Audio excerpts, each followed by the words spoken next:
Hello students, बेटा हम लोग लेसन 4 की एक्सरसाइज कंप्लीट कर रहे थे। ठीक है, तो अपनी किताब में आप पेज नंबर 41 खोलिए, पेज नंबर 41 और देखिए सबसे ऊपर लिखा हुआ है time to learn new words. सबसे ऊपर देखिए लिखा है ना, time to learn new words. अब उसके नीचे जो पैराग्राफ दिया है उसको छोड़िए और नीचे चले आइए। देखिए मोटी वाली लाइन में एक जगह लिखा हुआ है हियर आर सम सेंटेंसेज। देखिए काले रंग से मोटे अक्षर में लिखा हुआ है here are some sentences with words whose meaning you may not be familiar with. Here are some sentences with words whose meaning you may not be familiar with. यहाँ सेंटेंस कुछ लिखे हैं जिनके कुछ शब्दों की मीनिंग आपको नहीं पता होगी। Guess the meaning of the highlighted word. Highlight किए गए वर्ड्स की मीनिंग आप गेस कीजिए। Guess the meaning of the highlighted word by looking at the context. Choose the best option from the ones given below each sentence। है ना, हर sentence में जो highlight किया गया है वर्ड उसकी मीनिंग यानी सिनोनिम जो बेस्ट ऑप्शन है वो ढूंढिए जो सेंटेंस के नीचे ABC करके दिए हुए हैं। ठीक बेटा, तो मैं सीधे आंसर लिख रहा हूँ। ठीक, आपकी किताब में सेंटेंस नंबर 1 है, देखिए I do not want him to drive because he is very rush। तो हाईलाइटेड वर्ड है रश, हो ना। तो रश के साथ ABC 3 ऑप्शन दिए गए हैं, ठीक ना। उन 3 ऑप्शन में से B वाला मैच करेगा। रश के साथ जो है केयरलेस, ठीक ना, रश के साथ केयरलेस ये रहेगा आपका। रश मीन्स होता है जल्दबाजी में, यानी केयरलेस है, लापरवाही में है। ठीक है, नेक्स्ट चलिए अगला सेंटेंस नंबर 2 दिया है the principal is esteemed for his wisdom.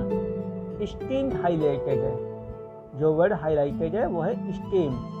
तो इसका सही ऑप्शन होगा आपका ABC में से C वाला ग्रेटली एडमायर्ड। तो हमने लिख दिया है स्टीम्ड के साथ ग्रेटली एडमायर्ड, है ना, ये वाला सही बैठेगा। चलिए सेंटेंस नंबर 3 चलते हैं हम। सेंटेंस नंबर 3 दिया है the incentive of a holiday was enough for the students to put in their best for the function. Incentive word जो है आपका हाईलाइटेड है। इंसेंटिव का मतलब होता है टू मेक इनकरेज, प्रोत्साहन करना। इसके साथ सही ऑप्शन होगा ABC में से आपका A वाला, ठीक ना, ए वाला आपका होगा इंसेंटिव यानी उत्साहवर्धन करना, उत्साहवर्धन करना यानी good reason to do something, to make courage, to make encourage, उत्साहवर्धन करना।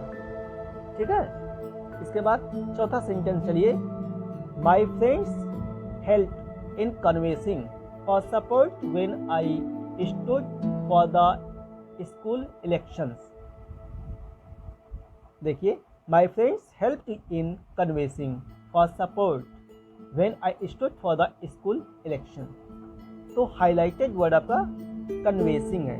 कन्वेंसिंग के साथ ये कन्वेंसिंग है हाईलाइटेड। कन्वेंसिंग के साथ सही ऑप्शन क्या होगा ABC में से? इसमें से सही बैठेगा B वाला कन्वेंसिंग यानी प्रचार करना। इसका मतलब परसुएडिंग अदर्स, दूसरों को जो है परसू करना, ये सही आपका बैठेगा ऑप्शन। ठीक है, अब 5वां सेंटेंस चलिए climbing the Himalayas during winter is a daunting task due to the frequent avalanches and thunderstorm. ठीक है, climbing the Himalayas during winter is a daunting task due to the frequent avalanches and thunderstorm. तो इसमें highlighted word जो है daunting है, daunting. इसका सही बैठेगा ऑप्शन ABC में से B वाला रिटेनिंग। डॉन्टिंग का मतलब होता है डिफिकल्ट, हार्ड, कठिन, यानी रिटेनिंग यानी डिफिकल्ट। तो ये आपका जो है सही ऑप्शन बैठेगा। ठीक है, इसके बाद चलते हैं हम नेक्स्ट पे, टाइम टू स्टडी लैंग्वेज। देखिए time to study language, page number 42 पे चलिए बात, पेज नंबर 42 चलिए देखते हैं पेज नंबर 42 पे कहाँ पे देखिए लिखा हुआ है फिल इन द ब्लैंक्स। देखिए पेज नंबर 42 पे देखिए, fill in the blanks with appropriate prepositions, यानी सही प्रीपोजिशन आप इसमें भरिए। ठीक, तो सेंटेंस नंबर 1 देखिए आपका है दिस रिमेंड्स मी, स्पेस है एक story I had heard in my childhood, तो यहाँ पे भरा जाएगा ऑफ, क्या भरा जाएगा ऑफ। आपका सेंटेंस हो जाएगा this reminds me of a story I had heard in my childhood, यानी यह मुझे उस कहानी की याद दिलाती है जो मैंने बचपन में सुन रखी है। ठीक है, सेंटेंस नंबर 2 चलिए, सी अपोलोगाइज्ड, स्पेस है हर मिस्टेक एट लास्ट, तो सी अपोलोगाइज्ड इसमें भरा जाएगा फॉर, है ना, she apologised for her mistake at last, अंत में उसने अपनी गलती के लिए क्षमा मांगी, है ना। नेक्स्ट चलिए question, sentence number 3, sentence number 3 आपका Gandhi ji had a great reputation, space है ऑनेस्टी, तो इसमें बता जाएगा for his honesty. Gandhi ji had a great reputation for his honesty, Gandhi ji अपनी ईमानदारी के लिए मतलब प्रचलित थे, उनकी अच्छी रेपुटेशन थी ईमानदारी के कारण। सेंटेंस नंबर 4 चलिए, वी ऑल आर रिस्पॉन्सिबल, 2 जगह स्पेस है, मतलब पहला स्पेस वी गॉड है, फिर स्पेस है आवर एक्शंस, तो पहले वाले में बता जाएगा आपका टू, क्या बता जाएगा टू, तो हो जाएगा we all are responsible, we all are responsible to God. फिर अगले वाले में बता जाएगा फॉर आवर एक्शंस। ठीक है, आपका सेंटेंस हो जाएगा we all are responsible to God for our actions. ठीक, सेंटेंस नंबर 4 चलिए, 4 वाला हो गया, 5 वाले पे चलिए, I have no respect, space है ए मैन, फिर स्पेस है हिज नेचर, ठीक ना, तो यहाँ पे आई हैव नो रेस्पेक्ट, यहाँ पे भरा जाएगा फॉर ए मैन, फिर ऑफ भरेंगे हिज नेचर। आपका सेंटेंस हो जाएगा I have no respect for a man of his nature, है ना। अगला चलिए आप, सेंटेंस नंबर 7,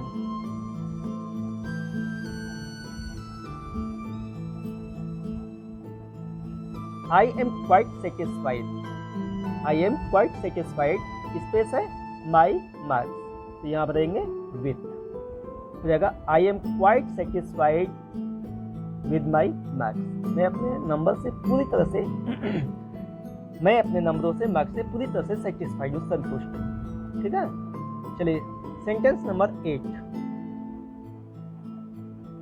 कह रहा है द बकेट फेल, स्पेस है the well and hit the bottom, है ना, द बकेट फेल, स्पेस है the well and hit the bottom, इसमें बताएंगे हम इनटू, देखिए मूविंग पोजीशन है, इनटू भरेंगे हम, तो आपका सेंटेंस हो जाएगा the bucket fail into the well and hit the bottom, यानी बाल्टी जो है कुएं में गिर गई और एकदम उसके बॉटम से टकराई। ठीक है, नेक्स्ट अब चलिए सेंटेंस नंबर 9,